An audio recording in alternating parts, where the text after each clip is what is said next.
Maori Legends for young New Zealanders and anyone else that wants to listen. Children of the Gods. When the last of Taui's anger had faded away, Tu stood astride the mountain triumphantly. He thumped his chest and shouted across the empty valleys of Mother Earth, "I am Tumatunga, the mighty. I shall rule the earth." From mountain to mountain the voice echoed and re-echoed, until finally, hushed in the stillness, Tu suddenly realized he was all alone. "Where are my brothers?" he thought. He looked everywhere and could not see them. "So," he shouted again, "so, my cowardly brothers, you hide from me, and you should hide, for I shall hunt you and strike you down. Never shall I forgive you for abandoning me." Hearing his terrible voice, Huia and Rongo shivered and burrowed deeper into the rich brown earth. Tangaroa and Tane, however, heeded him not at all, for they were much too busy. Tane had been racing across the land, revealing in the space and the sunlight a million sleeping spirits crowded the earth. And when Tane touched each of them, they sprung to life. Birds and bees, flowers and trees, butterflies of every colour. And to these his children Tane spoke softly. "Come, my children," he said, "stay close to the body of my mother. Spread your beauty across her nakedness and keep her warm." To the birds and the singing insects he said, "And you, my lovelies, tilt your throats and beat your wings. Let your music rise to soothe my mother's unhappiness." Drunk with these joys of creation, Tane found a lump of clay. He shook it and breathed into it. Behold, a woman came into being. Tane called her Hine and married her, and a daughter as beautiful as the dawn was born to them. Meanwhile, beneath the sea, and safe from the threats of Tu, Tangaroa strode about. He filled the waters with fishes, long ones, short ones, fat ones, fish large and small, some with tails, some with fins, some with scales, and some with shells. The rivers, lakes, and seas teemed with the silvery children of Tangaroa. And in the warm earth, dampened by the tears of Rangi, Huia and Rongo swelled and gave forth their offspring, the trees and the ferns.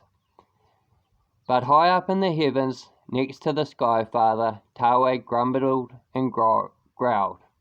He was still smarting at the memory of the defiant Tu. "I will fix him," he muttered. "I will fix that cheeky Tu. But I will have to have children to aid me in my battle against him." So he brought forth the hurricane, the cyclone, and the harsh winds. But Tu continued to stride about the earth without a care. Let him do what he will. Tu was unconcerned right now.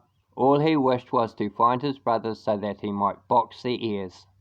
He did not find Tane, nor Tangaroa, nor Huia, nor Rongo, but he discovered their children springing from the earth. Wrapping the curling leaves of the ferns about his wrists, Tu wrenched and tugged. The fern root resisted and clung stubbornly to the soil, but Tu would not give in. With a sharpened stick, he dug the soil away from the roots until they had to yield. And now he would capture those pretty birds and darting fish. "How will I catch them?" he asked himself. He laughed jubilantly when in answer he spied some slender young saplings in Tane's forest. With sharpened points, these saplings made wicked spears. At last, many birds and fishes fell prey to the swift and straight aim of Tu. The fern root, the fat pigeon, and the fishes of the sea, all were killed and eaten by the hungry Tu as he revelled in his victories. But Tu soon came to realize he was alone. He could not capture all the children of his brothers. There were thousands of them, and they were increasing rapidly. There was only one answer. He must have his own children to harass Tane and tease Tangaroa, to pinch and to plunder Huia and Rongo. But how was he to create children? He didn't have the creative power like his brothers. As he thought on this, Tu was wandering through the forests of Tane, and quite by chance he came across the beautiful Hine. Hine was looking very unhappy, so Tu approached her. "Why are you sad, Hine?" he asked. Hine did not reply, so Tu again said, "Why are you sad, Henny?" "Why do you ask?" was Henny's reply. "You cannot help me, but perhaps I can," said Two. "Tell me, what makes you so sad?" "My husband has abandoned me," Henny said, brushing away a tear. "He spends all of his time chasing the beautiful Dawn Maid. I am alone and forgotten." "Ha!" said Two. "Then he does not deserve you. Why waste your time fretting? Come away with me and forget him." Henny hesitated for a while, but then Two insisted. "Come on, come with me." Henny hesitated no longer. She went with Two and became his wife.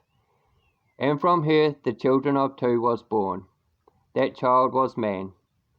The children of the gods increased and filled the earth, but it was the children of Two who reigned supreme. Like Two, they were bold. Like Two, they learned to fish and to hunt, and not the winds of Tane nor the great seas of Tangaroa could intimidate them. And across the land and the sea they spread. Cheers, everyone. Have a good one, and please support our local producers as much as you can, and craftspeople, and boycott China. Cheers.